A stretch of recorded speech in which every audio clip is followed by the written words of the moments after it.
Good evening, everyone. I am Isla Vasallo from Evesham Township, better known as Marlton. And I'm very pleased this evening to be able to introduce our special guest, Burlington County Commissioner Allison Eckel. I'm going to give you a little bit of her background. From her days at Morristown High School, Commissioner Eckel has treated community service as a civic duty. She served on the Lenape Board of Education, has spent more than a decade as a mentor and advisor to the Boy Scouts of America, and has worked with the Medford Education Foundation and the Medford Township Economic Development Commission. When Linda Hines moved to Superior Court Judge, Commissioner Eckel stepped up to serve as commissioner. She won re-election last November, and as her role as Burlington County Commissioner, she oversees the departments of public safety, resource conservation, and the prosecutor's office. She is also a liaison to military affairs. So I'd like to give a warm welcome to South Jersey's own Allison Eckel. Commissioner Eckel, are you there? I am here. Thank you, Isla. Can you hear me okay? Yes, I can, definitely.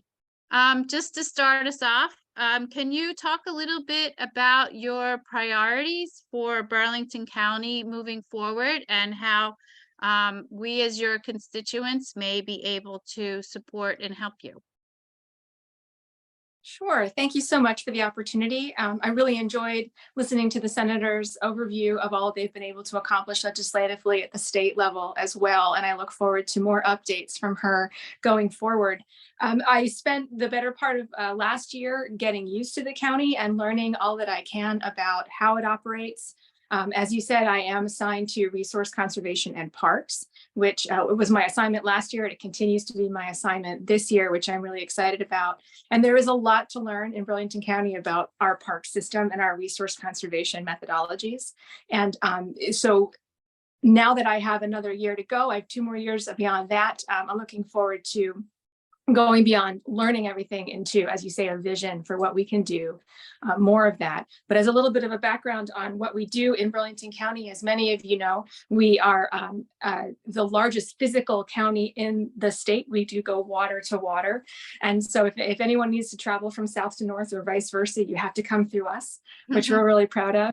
We do span from, we have Pine Barrens to suburbs to suburban and Riverview. So we have a lot of different habitats as well as different environments in our county.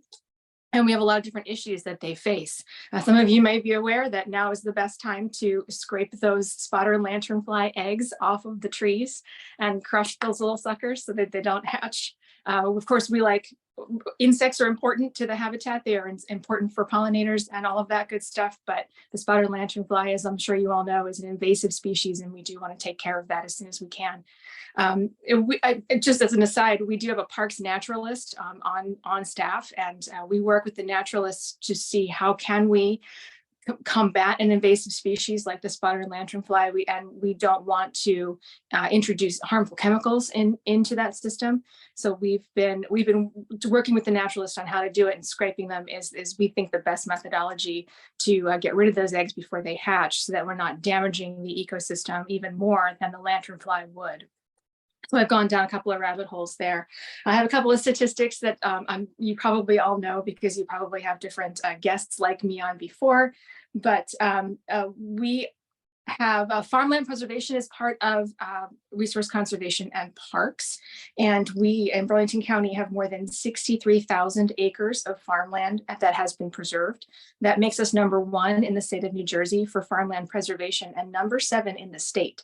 So I'm sorry, in the country. So we are very proud of that. And we continue to look for more opportunities to preserve farmland. We have more farms that are available that we would like to preserve if the landowners are amenable. So we have a department that works on that and communicates with farm and landowners on an ongoing basis to see how we can preserve that land, because because preserving the open space, of course, is a challenge as more and more development comes into the county. So it becomes an environmental sustainability priority to preserve as much open space as we can.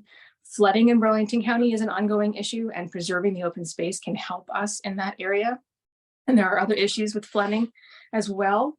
Let's see, we've acquired more than 3,500 acres of other open space that's other than farmlands that is preserved.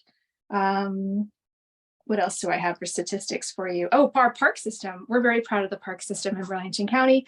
We have 12 county parks plus the agricultural center, which hosts a lot of activities and an ongoing farm market. We have 50 plus miles of regional and park trails, something that I'm proud of. I've been able to help cut the ribbon on a couple of fully accessible parks and park trails in that system.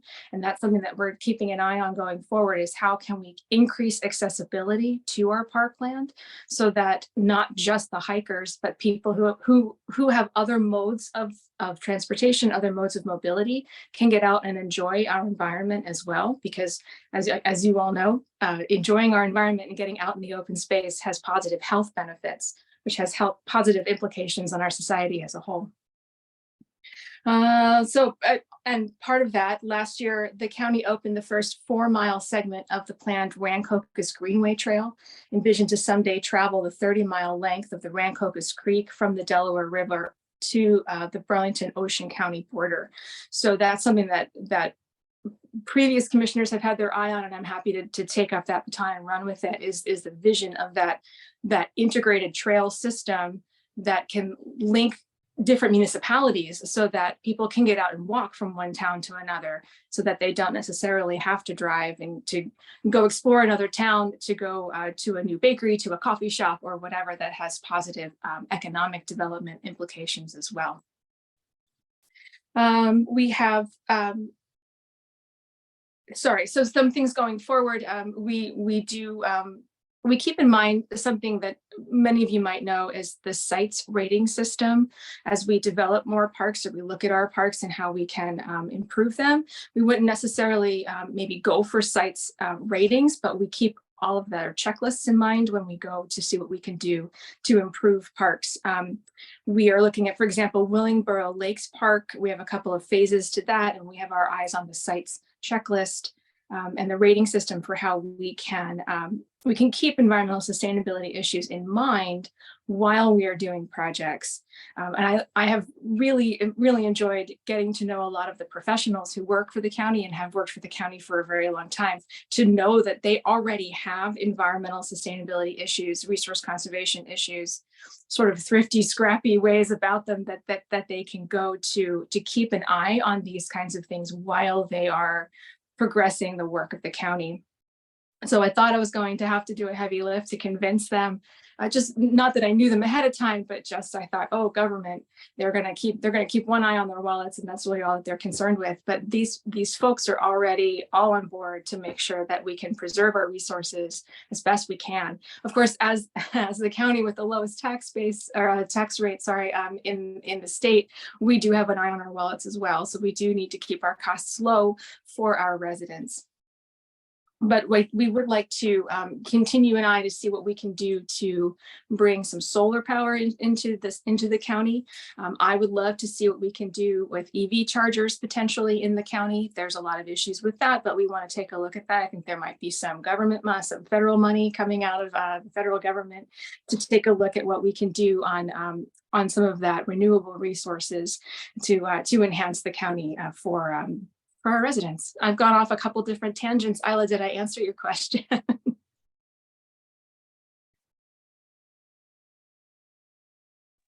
Sorry, I was muted. I think you definitely answered my question. Just as a quick follow-up, how can your constituents help you out with what you're doing? Do you have any suggestions? Oh, that's great. We always love feedback.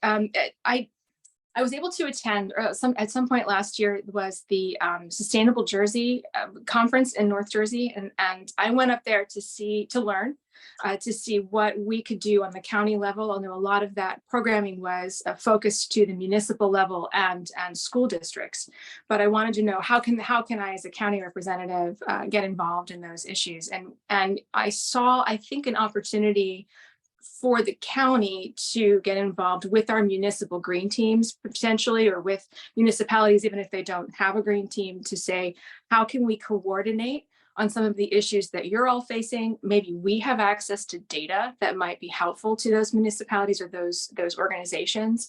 How can we bring everybody to a table to explore what you're fighting, what you're dealing with? How can we help have some of those conversations? So that's along with sort of one of my visions going forward, but also something that we can do all together is come to the table. And that's something that I know that you all figured out a long time ago, and that's why Tri-County Sustainability exists. So you got different county organizations together. Within our county, I feel that there's an opportunity to have those conversations because it's a little bit more local. To say, especially with say flooding in Lumberton, that's a situation that Lumberton is getting from its neighbors. Well, what can we do on a more regional basis to address that, and what resources can we bring to bear? What data do we already have that we can share, that sort of thing? So I'm looking to talk with some of our municipalities or green teams or clubs or organizations within those municipalities to bring them together to have those conversations that we can move going forward. But there's always the opportunity for feedback. Of course, share your findings with us. We do love engagement and feedback and conversations. Okay, that is so wonderful. And we've put your contact information in our chat. And thank you so much for joining us tonight, Commissioner Eckel. Please come back again, and you've given us some ideas on how we can help, and I hope you will be hearing from some of us or all of us. Thank you so much. And just a fun tidbit that I don't think was part of my introduction. My undergraduate degree is in geology. So I do have a little bit of a love of the earth sciences from a long time ago. So one of the reasons why I think I was assigned this was it's sort of in my wheelhouse. So I'm excited to continue to work on these issues. Thank you all so much. Oh, thank you so much. Have a good night. Thank you. Thank you. You too. Bye.